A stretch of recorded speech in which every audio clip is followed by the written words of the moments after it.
In 1942, America's first full year in the war, most of the early OWI propaganda posters portrayed vigorous and fit American soldiers training for battle or on their way to a seemingly exciting engagement with the enemy.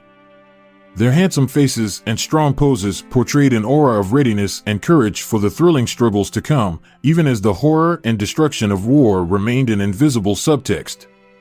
Very successful, the Office of War Information used these optimistic images to recruit soldiers, sell war loans and bonds, and establish a link between the soldiers on the front lines and the civilians left on the home front. But by the late summer of 1943, the government grew more and more concerned that Allied successes on the war's various battlefronts were fostering a sense of civilian complacency on the home front. It is during this time that we see a significant shift in the tone of messaging and types of images used by the OWI.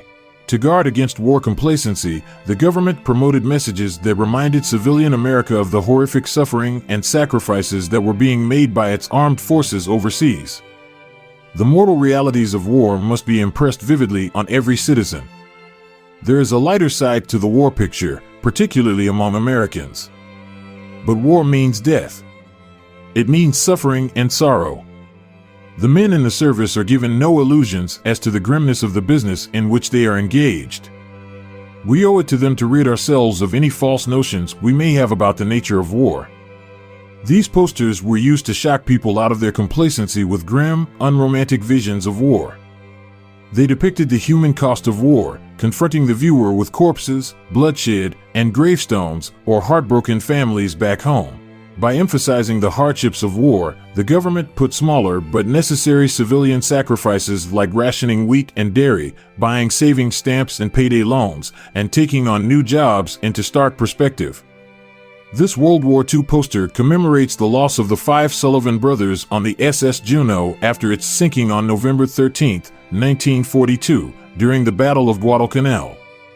The poster features the 5 brothers in the foreground standing behind a U.S. Navy ship's crewman quarters hatch. The text at bottom of the poster reads, "The 5 Sullivan brothers missing in action off the Solomons." They did their part.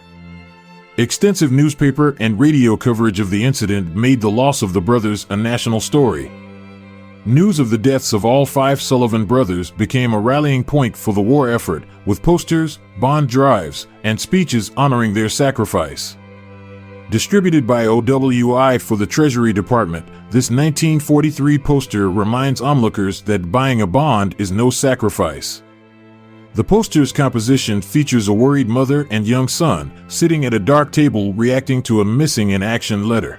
The 4th War Loan Drive shield is illustrated prominently at center right, reminding viewers to actually contribute and pull their weight, especially if they weren't fighting on the front lines.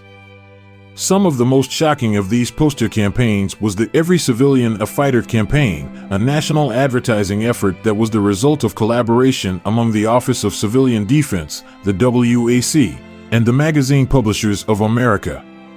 Together they published full-page advertisements in 444 home front magazines with aggregate circulation figures topping 90.5 million, equivalent to about 68% of the country's 1940 population. The effort's goal was ambitious: to dispel lethargy and rouse people into war activity and impress home front citizens with the meaning of total war and their stake in victory.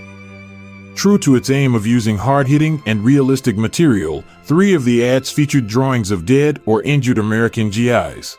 In this 1943 Office of Civilian Defense poster by Frederick Stanley, a shocking depiction of a dead soldier on the beach is paired with a persuasive text block, shaming the American public into making a bigger, more substantial contribution.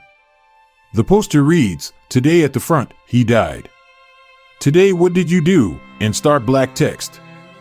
It is important to note that this poster, however accusatory, was meant not to condemn the American public, but rather to motivate the public into more action. The poster is quick to point the way toward redeeming behavior in this case, with instructions at the bottom on how to join or start a civilian service corps in their town.